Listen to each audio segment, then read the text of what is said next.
तो अब अगर मैं बात करूं अपने नेक्स्ट टॉपिक की, जो कि हमारा प्रिविटी ऑफ कॉन्ट्रैक्ट, या हम इसको एक और नाम से जानते हैं स्ट्रेंजर टू कॉन्ट्रैक्ट। देखो हमने स्ट्रेंजर टू कॉन्ट्रैक्ट और स्ट्रेंजर टू कंसिडरेशन, ये दोनों बातें हमने समझी थी जब हम चिनैया वर्सेस रमैया का केस लॉ देख रहे थे। वहां पे हमने अच्छे से समझा था स्ट्रेंजर टू कॉन्ट्रैक्ट क्या होता है, स्ट्रेंजर टू कंसिडरेशन क्या होता है। तो हमें अच्छे से क्लियर है कि स्ट्रेंजर टू कॉन्ट्रैक्ट जो है वो कभी भी कॉन्ट्रैक्ट को एनफोर्स नहीं कर सकता, जबकि स्ट्रेंजर टू कंसिडरेशन अगर पार्टी टू अ कॉन्ट्रैक्ट है तो वो कॉन्ट्रैक्ट को एनफोर्स करवा सकता है, अदर पार्टीज के ऊपर केस फाइल कर सकता है। इतनी बात हमने अच्छे से समझी थी लीगल रूल्स के अंदर। तो वही बात ये भी कहता है, यहाँ पर कुछ नई बात नहीं है। प्रिविटी ऑफ कॉन्ट्रैक्ट का मतलब भी वही होता है, एक बार हम देख लेते हैं। Under the Indian contract act 1872 the consideration for an agreement may proceed from a third party, but the third party can not sue on contract, only a person who is party to a contract can sue on it. तो वही बात हमें पता है, consideration जो है वो promisee भी दे सकता है या फिर कोई थर्ड पार्टी भी दे सकता है, लेकिन जो थर्ड पार्टी है वो कॉन्ट्रैक्ट को एनफोर्स नहीं करवा सकती। कॉन्ट्रैक्ट को एनफोर्स कराने का राइट सिर्फ पार्टी टू अ कॉन्ट्रैक्ट के पास होता है और किसी के पास नहीं होता। कंसिडरेशन तो कोई भी दे सकता है, लेकिन जब बात आती है केस फाइल करने की, पार्टी के खिलाफ कोर्ट में जाने की, तो वो सिर्फ पार्टी टू अ कॉन्ट्रैक्ट ही जा सकते हैं। यही बात हमारा प्रिविटी ऑफ कॉन्ट्रैक्ट भी कहता है। As per the doctrine of privity of contract, doctrine का मतलब क्या होता है, डॉक्ट्रिन का मतलब होता है प्रिंसिपल। तो जो प्रिविटी ऑफ कॉन्ट्रैक्ट का प्रिंसिपल है वो कहता है only the party directly involve in a contract can enforce the term of the contract. तो क्लियर होगा आपको, कोई नई बात नहीं जानी हमने यहाँ पर। In other words, a contract can not be enforced by a person who is not a party to a contract even if the contract is for his benefit. तो ध्यान से देखो यहाँ पर क्या लिखा हुआ है, अगर कोई person party to a contract नहीं है, कॉन्ट्रैक्ट के अंदर पार्टी नहीं है, तो वो कॉन्ट्रैक्ट को एनफोर्स नहीं करवा सकता, फिर चाहे वो पर्सन के बेनिफिट के लिए ही कॉन्ट्रैक्ट क्यों ना किया गया हो, भले ही वो कॉन्ट्रैक्ट का बेनिफिशियरी क्यों ना हो, फिर भी अगर वो पार्टी टू अ कॉन्ट्रैक्ट नहीं है तो वो कॉन्ट्रैक्ट को एनफोर्स नहीं करवा सकता, वो केस फाइल नहीं कर सकता। प्रिविटी ऑफ कॉन्ट्रैक्ट सिंपली ये बात कहता है। इसके दो तीन एग्जांपल देखते हैं, आपको अच्छे से क्लियर हो जाएगा। तो अगर सबसे पहले एग्जांपल की बात करें तो हमारा इस टॉपिक पर एक फेमस केस लॉ है चिनैया वर्सेस रमैया का। ये केस लॉ हम ऑलरेडी डिस्कस कर चुके हैं, हमने बहुत डिटेल में डिस्कस किया था। तो आपको चिनैया वर्सेस रमैया के केस लॉ के बारे में बहुत अच्छे से पता होना चाहिए, क्योंकि प्रिविटी ऑफ कॉन्ट्रैक्ट का बेस ही वही है। अगर आपको वो केस लॉ समझ में नहीं आया, वो केस लॉ के बारे में आपको जानकारी नहीं है, तो आप प्रिविटी ऑफ कॉन्ट्रैक्ट को कभी भी अच्छे से समझ नहीं पाओगे। तो आपको सबसे पहले इस केस लॉ को देखना है, समझना है। ये केस लॉ हमने कहां डिस्कस किया था, मैं आपको दिखा देता हूं एक बार। जब हम पढ़ रहे थे हमारे essential elements of a valid contract, तो वहां पर हमने डिस्कस किया था अपना second point, consideration may move from promisee और एनी अदर पर्सन। तो इस पॉइंट के अंदर हमने देखा था और डिस्कस किया था चिनैया वर्सेस रमैया का केस लॉ। इसमें मैंने आपको अच्छे से समझाया था कि स्ट्रेंजर टू कॉन्ट्रैक्ट क्या होता है, स्ट्रेंजर टू कंसिडरेशन क्या होता है। यहाँ पर मैंने आपको चिनैया वर्सेस रमैया के केस लॉ के सारे फैक्ट भी लिख के दिए थे। तो हम ऑलरेडी बहुत अच्छे से बहुत डिटेल में इसके ऊपर डिस्कशन कर चुके हैं, आप इस टॉपिक को जाके देख सकते हैं। तो अगर बात करें अपने नेक्स्ट एग्जांपल की, जो कि है Dunlop tyre company versus Selfridge limited, तो ये डनलप टायर कंपनी और सेल्फेज लिमिटेड के बीच केस हुआ था। केस के फैक्ट क्या थे एक बार देख लेते हैं। D supplied tyre to a wholesaler X. D जो है एक मैन्युफैक्चरर है, उसने टायर सप्लाई करे एक होलसेलर को, और होलसेलर कौन है, होलसेलर है एक्स। और डी ने एक्स को टायर सप्लाई करते हुए एक कंडीशन लगा दी, और वो कंडीशन क्या थी, डी ने एक्स से कहा कि तुम एक होलसेलर हो, तुम आगे रिटेलर्स को ये टायर बेचोगे, तो जब भी तुम किसी भी रिटेलर को ये टायर बेचोगे तो उससे एक प्रॉमिस लोगे। और वो प्रॉमिस क्या होगा, प्रॉमिस ये होगा कि वो रिटेलर जो है आगे पब्लिक को यानी कंज्यूमर्स को ये जो टायर हम सप्लाई कर रहे हैं, ये टायर डी के लिस्ट प्राइस से कम में नहीं बेचेगा। यानी डी जो एक मैन्युफैक्चरर है, उसने टायर का एक लिस्ट प्राइस तय कर रखा है, तो वो चाहता है कि मिनिमम इस लिस्ट प्राइस पर तो सामान बिके ही बिके। एक्स ने सप्लाई कर दिया टायर एस को। एस कौन है, एस है एक सब डीलर। अब देखो यहाँ पर कौन कौन सी पार्टीज आ गई। डी हमारा एक मैन्युफैक्चरर है, उसने होलसेलर एक्स सप्लाई करे टायर, एक्स ने जो है एस को टायर सप्लाई कर दिया। एस कौन है, एस है एक सब डीलर। तो एक्स ने टायर बेचते समय एस से प्रॉमिस लिया होगा कि डी के लिस्ट प्राइस से नीचे टायर को मत बेचना, लेकिन एस ने क्या किया, एस ने जो है दो टायर को less than the list price से नीचे बेच दिया। ये बात पता चली डी को। तो डी कौन है, डी है हमारा इस केस के अंदर डनलप टायर। डनलप टायर ने केस कर दिया एस के ऊपर। एस कौन है, हमारा सेल्फेज लिमिटेड। किस बात का केस कर दिया, ब्रीच ऑफ कॉन्ट्रैक्ट का केस कर दिया, कॉन्ट्रैक्ट तोड़ने का केस कर दिया। लेकिन जब केस कोर्ट में गया तो कोर्ट में जाने के बाद एस ने बोला कि डी होता कौन है मेरे ऊपर केस करने वाला, मैंने कॉन्ट्रैक्ट किया था एक्स के साथ, एक्स ने मुझे टायर सप्लाई करे थे, ना कि डी ने मुझे टायर सप्लाई करे थे। तो मैंने प्रॉमिस एक्स को किया था, ना कि डी को किया था। डी तो स्ट्रेंजर टू कॉन्ट्रैक्ट है, कॉन्ट्रैक्ट तो मेरे और एक्स के बीच हुआ था, पार्टी टू कॉन्ट्रैक्ट तो एस और एक्स है, डी कहां से बीच में आ गया। तो कोर्ट की तरफ से फैसला आया, Dunlop company could not claim the benefit of the contract as against as a sub dealer, there was no privity of contract between the two. तो इन दोनों के बीच कोई कॉन्ट्रैक्ट हुआ ही नहीं था। तो डनलप कंपनी जो है वो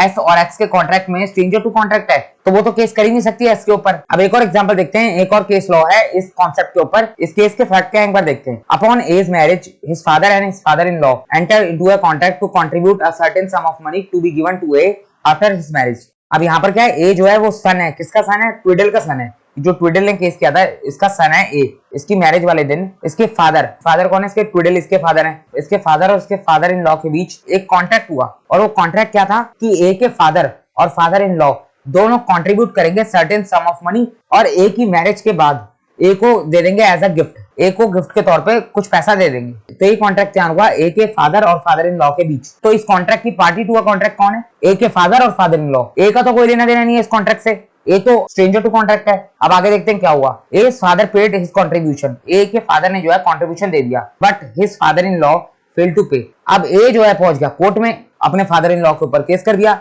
लेकिन कोर्ट की तरफ से फैसला आया कि ये जो कॉन्ट्रैक्ट बना था ये ए के फादर और फादर इन लॉ के बीच बना था, तो इसमें ए तो स्ट्रेंजर टू कॉन्ट्रैक्ट है, ए के पास कहां से राइट आ गया केस फाइल करने का। भले ही ये कॉन्ट्रैक्ट जो है ए के बेनिफिट के लिए हुआ हो, ए इस कॉन्ट्रैक्ट का बेनिफिशियरी हो, फिर भी केस फाइल करने का राइट नहीं है। ए स्ट्रेंजर टू कॉन्ट्रैक्ट है और स्ट्रेंजर टू कॉन्ट्रैक्ट के पास कॉन्ट्रैक्ट एनफोर्स कराने का राइट नहीं होता, तो A couldn't sue his father in law since A was a stranger to contract। तो यही पॉइंट हमने देखा था यहाँ पर, a contract cannot be enforced by a person who is not a party to contract even if the contract is for his benefit।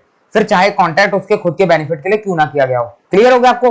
तो अब बात करते हैं exception to the rule of privity of contract. तो privity of contract के कुछ exceptions है। Privity of contract क्या कहता है, सिर्फ पार्टी टू अ कॉन्ट्रैक्ट जो है एक दूसरे के ऊपर केस फाइल कर सकती हैं, यानी स्ट्रेंजर टू कॉन्ट्रैक्ट जो है वो केस फाइल नहीं कर सकता, लेकिन हमें पढ़ना है एक्सेप्शंस, और एक्सेप्शंस का मतलब ही ठीक उल्टा होता है। तो अब यहाँ पर हम जो पॉइंट्स पढ़ेंगे उन पॉइंट्स के अंदर स्ट्रेंजर टू कॉन्ट्रैक्ट के पास पावर होगी कि वो पार्टी टू कॉन्ट्रैक्ट के ऊपर केस फाइल कर सकता है। तो हमें यही देखना है कि ऐसे कौन कौन से सर्कमस्टांसेस होते हैं, ऐसे कौन कौन से केस होते हैं जहां पर स्ट्रेंजर टू कॉन्ट्रैक्ट के पास भी पावर आ जाती है कि वो कॉन्ट्रैक्ट को एनफोर्स करवा सकता है। यही हमारे एक्सेप्शंस है। अगर हम बात करें सबसे पहला पॉइंट आता है हमारा beneficiaries in the case of trust. If a contract is made between the trustee of a trust and another party, then the beneficiary of the trust can sue by enforcing his right under the trust even if he is a stranger to contract। अब देखो ये point क्या कहता है, अगर कोई contract बना है कोई ट्रस्ट बनाने के लिए, यानी एक कॉन्ट्रैक्ट तैयार किया गया है ट्रस्टी के बीच में और कोई अदर पार्टी के बीच में, तो वो ट्रस्ट जिस पर्सन के बेनिफिट के लिए बनाई जाएगी,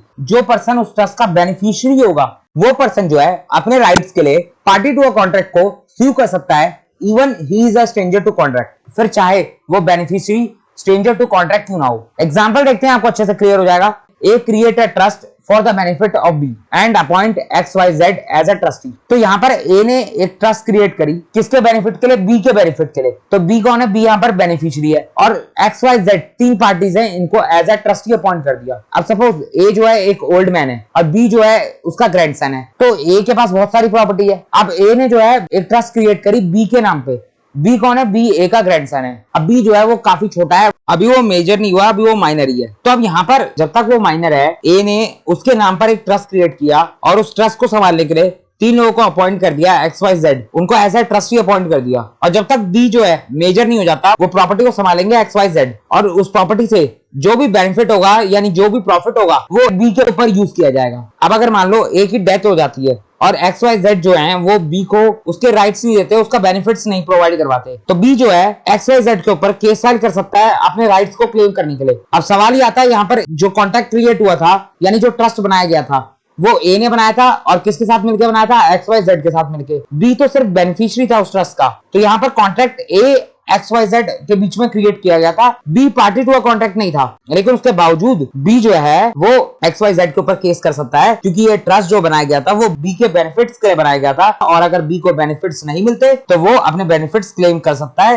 तो बेनिफिशियरी जो होता है ट्रस्ट का, वो स्ट्रेंजर टू कॉन्ट्रैक्ट होने के बावजूद कॉन्ट्रैक्ट को एनफोर्स करवा सकता है। तो क्लियर हो गया अब आपको। सेकंड पॉइंट की अगर हम बात करें, सेकंड पॉइंट है हमारा प्रोविजन फॉर मैरिज और maintenance. A provision may be made for the benefit of a person, he may file the suit though he is not a party to the agreement। अब देखो ये point क्या कहता है, अगर आपने मैरिज को लेकर या मेंटेनेंस को लेकर कोई प्रोविजन क्रिएट किया हुआ है, तो जो पर्सन के लिए आपने वो प्रोविजन क्रिएट किया हुआ है, तो उस प्रोविजन का जो बेनिफिशियरी होगा वो कॉन्ट्रैक्ट को एनफोर्स करवा सकता है, वो सूट फाइल कर सकता है। एग्जाम्पल देखते हैं, आपको अच्छे से क्लियर हो जाएगा। Mister X wife deserted him for ill treating her. अब देखो यहाँ पर मिस्टर एक्स की जो वाइफ है वो सेपरेट हो गई मिस्टर एक्स से। क्यों? क्योंकि मिस्टर एक्स जो है अपनी वाइफ को सही तरीके से ट्रीट नहीं करता था, मतलब सही तरीके से उसके साथ बिहेव नहीं करता था। Mister x promises his wives father mister Puri that he will treat her properly और एल्स पे हर मंथली अलाउंस। अब देखो यहाँ पर मिस्टर एक्स ने प्रॉमिस करा अपनी वाइफ के फादर से, वाइफ के फादर कौन है? मिस्टर पुरी। तो मिस्टर पुरी से मिस्टर एक्स ने प्रॉमिस करा कि आज के बाद वह अपनी वाइफ के साथ यानी मिस्टर पुरी की डॉटर को सही तरीके से ट्रीट करेगा, यानी उसके साथ सही तरीके से बिहेव करेगा, या फिर अगर उसने ऐसा नहीं करा तो वो अपनी वाइफ को मंथली अलाउंस देगा, यानी मंथली मेंटेनेंस के लिए पैसा देगा। लेकिन हुआ क्या?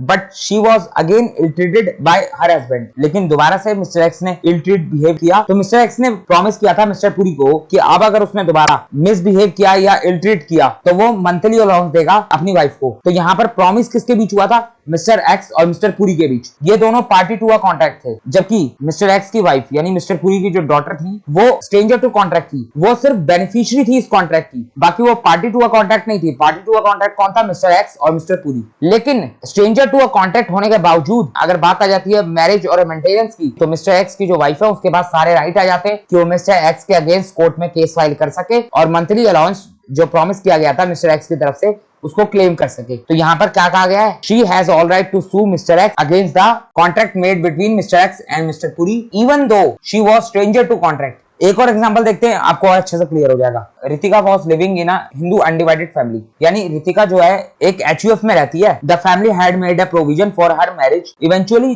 The family went through a partition and Ritika file a suit to claim her marriage expenses. अब देखो यहाँ पर रितिका है जो एक HUF के अंदर रहती है। अब HUF फैमिली के अंदर एक प्रोविजन बनाया गया रितिका के मैरिज के लिए, लेकिन अचानक जो है HUF का पार्टीशन हो गया, HUF के अंदर बंटवारा हो गया और जो प्रोविजन क्रिएट करा जाना था रितिका के मैरिज के लिए, वो प्रोविजन के लिए फैमिली के मेंबर्स ने कंट्रीब्यूशन दिया ही नहीं। तो अब यहाँ पर रितिका जो है जो कि स्ट्रेंजर टू कॉन्ट्रैक्ट है, प्रोविजन किसको बनाना था?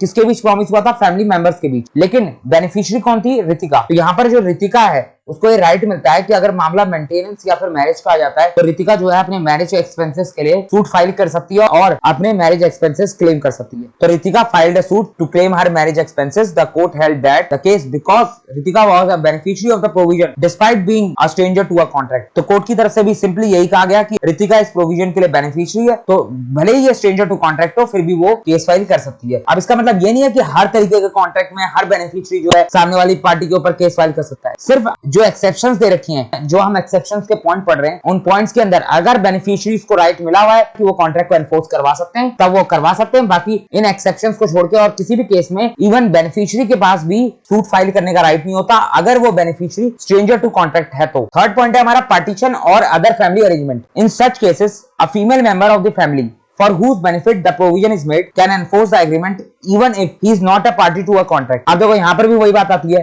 लेकिन यहाँ पर ये पॉइंट सिर्फ किसके लिए है? Female member of a family. Family के अंदर जो फीमेल मेंबर है उसके लिए। अगर फीमेल मेंबर के बेनिफिट के लिए कोई प्रोविजन बनाया जाता है और फैमिली बाद में डिवाइड हो जाती है, फैमिली के अंदर पार्टीशन हो जाता है, तो जो भी फीमेल मेंबर उस प्रोविजन की बेनिफिशियरी है वो अपने राइट्स के लिए क्लेम कर सकती है, वो अपने राइट्स के लिए कोर्ट में जा सकती है। इसके ऊपर एक केस लॉ है, हमारा फेमस केस लॉ चुप्पू अमल वर्सेस सुब्रमण्यम का। अभी केस के अंदर फैक्ट क्या थे वो हम देख लेते हैं। On a partition of joint properties, two brothers agreed to invest in equal shares a certain sum of money for the maintenance of their mother but subsequently refuse to do so. Mother sued them in court of law. अब देखो यहाँ पर क्या हुआ, एक joint property थी जिसका partition हो गया फैमिली के अंदर, तो दो भाई थे, तो दोनों भाई एग्री हुए कि वो अपनी मदर की मेंटेनेंस के लिए कुछ certain sum of money equal share में इन्वेस्ट करेंगे। लेकिन बाद में वो दोनों भाई मुकर गए। तो यहाँ पर दो पार्टीज कौन है कॉन्ट्रैक्ट की? ये दोनों ब्रदर। और इन दोनों ब्रदर्स ने आपस में एग्रीमेंट किया था कि ये दोनों इन्वेस्टमेंट करेंगे। लेकिन किसके बेनिफिट के लिए ये प्रोविजन बनाया जा रहा था? मदर के बेनिफिट के लिए। और मदर एक फीमेल मेंबर है, तो मदर के पास राइट है कि वो अपने मेंटेनेंस के लिए कोर्ट में जा सकती है। तो कोर्ट की तरफ से क्या जजमेंट आया? The court held the case because mother was a beneficiary of the provision despite being a stranger to the contract. तो नेक्स्ट पॉइंट है हमारा assignment of a contract. When the benefit under a contract has been assigned the assignee can enforce the contract. अब देखो यहाँ पर क्या कहा गया, अगर आपने कॉन्ट्रैक्ट किया है और कॉन्ट्रैक्ट से आपको कोई बेनिफिट होने वाला है और वो बेनिफिट आपने किसी थर्ड पार्टी को असाइन कर दिया, यानी बेनिफिट खुद ना लेते हुए ये कह दिया कि वो बेनिफिट जो है इस थर्ड पार्टी को दे देना, तो जो थर्ड पार्टी है जिसको आपने वो बेनिफिट असाइन किया है यानी ट्रांसफर किया है, वो कॉन्ट्रैक्ट को एनफोर्स करा सकती है और अपने बेनिफिट को क्लेम कर सकती है। तो जिसने बेनिफिट ट्रांसफर किया होता है उसको बोलते हैं असाइनर, और जिसको बेनिफिट ट्रांसफर किया होता है उसको बोलते हैं असाइनी।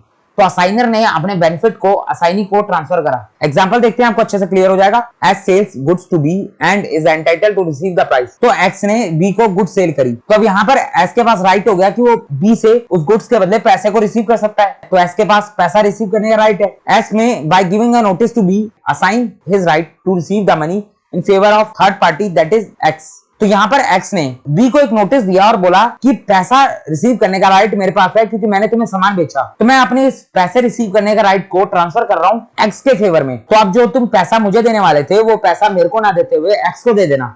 तो यहाँ पर बेनिफिट किसको ट्रांसफर हुआ? एक्स को। किसने ट्रांसफर करा? एस ने। एस ने अपना बेनिफिट एक्स को ट्रांसफर कर दिया। तो एस यहाँ पर असाइनर है, एक्स यहाँ पर असाइनी है। तो अगर कल को बी एक्स को पैसा नहीं देता तो एक्स के पास राइट आ गया कि वो जो है बी के अगेंस्ट केस फाइल कर सकता है। तो अब क्लियर हो गया होगा। तो अब देखते हैं अपना next point, contract enter into through an agent. अगर आप एजेंट के थ्रू कॉन्ट्रैक्ट में एंटर होते हो तो क्या होता है? The principal can enforce the contract entered by his agent where the agent has acted within the scope of his authority and in the name of the principal। अब देखो यहाँ पर क्या कह रहा है, अगर कोई पर्सन अपना एजेंट अपॉइंट करता है तो जिस पर्सन ने एजेंट को अपॉइंट करा उस पर्सन को हम बोलते हैं प्रिंसिपल, और जो एजेंट है वो प्रिंसिपल के बिहाफ पे ही सारा काम करेगा। तो अगर एजेंट जो है प्रिंसिपल के बिहाफ पे कोई कॉन्ट्रैक्ट कर लेता है किसी थर्ड पार्टी से, तो ये माना जाएगा कि कॉन्ट्रैक्ट जो है एजेंट और थर्ड पार्टी के बीच नहीं हुआ बल्कि प्रिंसिपल और थर्ड पार्टी के बीच हुआ है। तो एजेंट कॉन्ट्रैक्ट करे या प्रिंसिपल कॉन्ट्रैक्ट करे, बात एक ही होती है, एजेंट जो होता है वो प्रिंसिपल को रिप्रेजेंट करता है। बस शर्त ये होती है कि एजेंट अपने अथॉरिटी के लिमिट के अंदर काम करे, यानी with in a scope of his authority काम करे। जितनी उसे पावर दी गई है उस पावर के बाहर ना जाए एजेंट, और एजेंट जो भी काम करेगा वो प्रिंसिपल के नाम पे करेगा। तो एक एग्जांपल देता हूं मैं, आप ध्यान से सुनो। एक पर्सन है ए, उसने अपना एक एजेंट अपॉइंट करा बी। तो यहाँ पर ए जो है वो प्रिंसिपल है और बी जो है वो एजेंट है। ए के पास एक कार थी, उसने बी को बोला कि मेरी ये कार बिकवा दे। बी ने जो है अपने दोस्त को कॉल करा सी को, और सी को बोला कि मेरे पास एक कार है, क्या तुम खरीदोगे? सी एग्री हो गया, सी ने बोला ठीक है मैं खरीद लूंगा। तो बी ने सी को कार बेच दी। तो कार किसकी थी? कार थी ए की, और बेची किसने? बी ने। तो अब यहाँ पर कल को सी पैसा नहीं देता तो ए के पास राइट है कि वो सी के अगेंस्ट केस फाइल कर सकता है। भले ही कॉन्ट्रैक्ट बी और सी के बीच बनाओ, लेकिन बी कौन है? बी ए का एजेंट है, और एजेंट जो है वो प्रिंसिपल के बिहाफ पे कॉन्ट्रैक्ट करता है। तो प्रिंसिपल के पास राइट होता है कि वो एजेंट के करे हुए कॉन्ट्रैक्ट को एनफोर्स करवा सकता है। नेक्स्ट पॉइंट है हमारा एक्नॉलेजमेंट ऑफ पेमेंट और एस्टॉपल। अब देखो एक्नॉलेजमेंट का मतलब क्या होता है? एक्नॉलेजमेंट का मतलब होता है एक्सेप्ट करना। आप एक्नॉलेज कर रहे हो, आप किसी चीज को मान रहे हो, स्वीकार कर रहे हो। मतलब क्या इसका समझते हैं, अभी अच्छे से क्लियर हो जाएगा आपको। एस्टॉपल का मतलब भी अभी बताता हूं मैं आपको, ध्यान से पहले पढ़ते हैं इसको। Where by the term of the contract a party is required to make payment to a third person and that party acknowledges the payment to the third person, then the third person can recover the amount from such a party। अब देखो मतलब समझ में आया? कुछ नहीं समझ में आया, मैं समझाता हूँ, ध्यान से सुनो। Where by the term of a contract a party is required to make a payment। एक पार्टी है, उसको पेमेंट करनी है किसी थर्ड पार्टी को, एंड दैट पार्टी यानी जो पार्टी है जिसने पेमेंट करनी है वो पार्टी एक्नॉलेज भी कर लेती है थर्ड पार्टी के सामने कि हाँ मैंने तुम्हें पेमेंट करनी है। तो उसने मान लिया, एक्सेप्ट कर लिया कि मैंने तुम्हें पेमेंट करनी है। तो यहाँ पर जो थर्ड पार्टी है उसके पास राइट आ जाता है कि वो रिकवर कर सकती है उस पार्टी से अपनी पेमेंट जिस पार्टी ने एक्नॉलेज किया था। एग्जाम्पल क्या है हमारे सामने? दो एग्जाम्पल है। If L gives to M 20,000 to be given to N, L ने एम को 20,000 रुपीज दिए और बोला कि ये एन को दे दो, and M inform N that he is holding the money for him. अब एम ने जो है एन को इन्फॉर्म कर दिया, कॉल करके बता दिया कि मेरे पास तुम्हारे 20,000 रुपीज पड़े हुए हैं, but afterward M refuse to pay the money. लेकिन बाद में एम मुकर गया पैसा देने से। एम ने बोला एन को कि मैं तुम्हें 20,000 रुपीज किस बात का दूं, तुम्हें तो पैसा एल से लेना है ना, तो जाके एल से लो, मेरे से क्यों मांग रहे हो? एल और एन के बीच कोई कॉन्ट्रैक्ट हुआ होगा, तो यहाँ पर एन जो है वो एंटाइटल हो जाता है कि वो 20,000 रुपीज की रिकवरी कर सकता है एम से, क्योंकि एम ने जो है वो एक्नॉलेज कर दिया था कि मेरे पास तुम्हारा पैसा पड़ा हुआ है। तो यहाँ पर एक्नॉलेजमेंट पहले हो चुकी है, एम ने एक्सेप्ट कर लिया है। अब एम मुकर नहीं सकता, एक बार आपने एक्नॉलेज कर दिया, अब आपको पैसा देना ही होगा। यही होता है हमारा एस्टॉपल। एस्टॉपल का मतलब होता है कि आप जो है आप मना नहीं कर सकते, आपने एक बार एक्नॉलेजमेंट दे दी, अब आप मुकर नहीं सकते पैसा देने से। स्टॉपल का मतलब अगर मैं बताऊं, स्टॉपल का मतलब होता है स्टॉप फ्रॉम डिनाइंग। आपको रोका जाएगा मना करने से, आप मना नहीं कर सकते। एक बार आपने एक्नॉलेज कर दिया उसके बाद आपको मना करने नहीं दिया जाएगा, आपको मना करने से रोका जाएगा। Stop from denying. तो आप या तो एक्नॉलेज मत करो, एक्नॉलेज कर दिया तो आपको पेमेंट करनी होगी। एक और एग्जांपल देखते हैं, ये हमारा केस लॉ है N Devaraj versus M Ramakrishna. एक बार इसके फैक्ट देख लेते हैं। A sold his house to B for ₹10 lakh under a registered sale deed. A ने अपना घर बेचा किसको, बी को, कितने में, 10 लाख रुपए में। तो ए और बी के बीच एक कॉन्ट्रैक्ट हुआ, लेकिन अब हुआ क्या, बी ने ए को 10 लाख रुपए में से 5 लाख रुपए दे दिए और बोला बच्चे 5 लाख रुपए मैं तुम्हें बाद में दे दूंगा। लेकिन ए ने बी से बोला कि एक काम करना, जो बचे हुए 5 लाख रुपए हैं वो तुम मुझे मत देना, बल्कि मेरे बदले जो है सी को दे देना। तो बी बोला ठीक है। तो बी ने क्या किया, बी ने सी को 5 लाख में से 3 लाख रुपए दे दिए और बोला बाकी बैलेंस जो बचा हुआ जो 2 लाख रुपए है वो तुम्हें मैं बाद में दे दूंगा। तो यहाँ पर बी एक्नॉलेज कर चुका है। अब कल को बी जो है वो सी को पैसा देने से मना करता है तो सी के पास राइट है कि वो बी के अगेंस्ट केस फाइल कर सकता है और अपने पैसे की रिकवरी कर सकता है। तो एक बार आपने एक्नॉलेजमेंट दे दी तो स्ट्रेंजर टू कॉन्ट्रैक्ट होने के बावजूद थर्ड पार्टी आपके ऊपर केस फाइल कर सकती है। तो अब देखते हैं अपना last point, covenant running with the land. Covenant मतलब क्या होता है, कवेनेंट मतलब होता है agreement. In the case of covenant running with the land, the person who purchases land with notice that the owner of the land is bound by certain duties affecting land, the covenant affecting the land may be enforced by the successor of the seller। अब मतलब क्या, इसका ध्यान से सुनो। Covenant मतलब होता है एग्रीमेंट। अगर कोई लैंड है उसके साथ कोई प्रीवियस एग्रीमेंट जुड़ा हुआ है और उस लैंड को कोई दूसरा पर्सन परचेस करता है, तो जो पर्सन उस लैंड को परचेस करेगा तो वो पर्सन जो है उस प्रीवियस कॉन्ट्रैक्ट की सारे टर्म्स और कंडीशन को वैसे ही मानेगा जैसे पिछला ओनर मानता था। मतलब अगर यहाँ पर प्रीवियस कोई कॉन्ट्रैक्ट जुड़ा हुआ है किसी लैंड के साथ, तो आने वाले जितने भी बायर होंगे यानी जितने भी सक्सेसर होंगे उस लैंड के, वो सभी के सभी उस लैंड से जुड़े हुए कॉन्ट्रैक्ट के लिए बाउंड होंगे। एग्जाम्पल देखते हैं, आपको अच्छे से क्लियर होगा, अच्छे से समझ में आएगा। One owner of the land having two land adjacent to each other. देखो यहाँ पर एक ओनर है, उसके पास 2 लैंड है। अब वो दोनों लैंड जो है अगल बगल में है, उसमें से एक लैंड जो है वो एग्रीकल्चर लैंड है। One was agriculture land, he sold the other land containing a condition. तो जो ओनर है वो एग्रीकल्चर लैंड को नहीं बेचता, बल्कि जो दूसरा लैंड है उसके बगल में जो लैंड है उसको बेच देता है और इस कंडीशन के साथ बेच देता है कि उस लैंड के ऊपर कोई इंडस्ट्रियल पर्पस से कोई इंडस्ट्री नहीं लगाएगा। क्यों नहीं लगाएगा, क्योंकि उसके ठीक बगल में एग्रीकल्चर लैंड है और अगर बगल वाले लैंड पे इंडस्ट्री का काम होगा तो उससे पॉल्यूशन निकलेगा और पॉल्यूशन की वजह से जो एग्रीकल्चर लैंड है वो एग्रीकल्चर लैंड खराब हो जाएगा, वहां पर अच्छे से खेती नहीं हो पाएगी। तो ये जो कंडीशन लगाई जा रही है दूसरे लैंड के ऊपर जो लैंड बेचा जा रहा है, ये कंडीशन जो है ये एक प्रीवियस एग्रीमेंट है जो आने वाले जितने बायर्स होंगे उन सभी के ऊपर एप्लीकेबल होगा। Such condition is attached with the land, so whosoever is the successor of the land had to abide by it. तो आने वाले जो भी ओनर होंगे इस लैंड के उन सभी को इस कंडीशन को फॉलो करना होगा। तो इस तरीके की रिस्ट्रिक्शन लगाने वाले एग्रीमेंट को हम किस नाम से जानते हैं, रिस्ट्रिक्टिव कवेनेंट के नाम से। तो आपको क्लियर हो गया अच्छे से। तो हमने एक्सेप्शंस देख लिए प्रीविटी ऑफ कॉन्ट्रैक्ट के और हमारा प्रीविटी ऑफ कॉन्ट्रैक्ट का टॉपिक खत्म हो गया। तो अब देखते हैं अपना नेक्स्ट और इस चैप्टर का last topic, legality of agreement without consideration.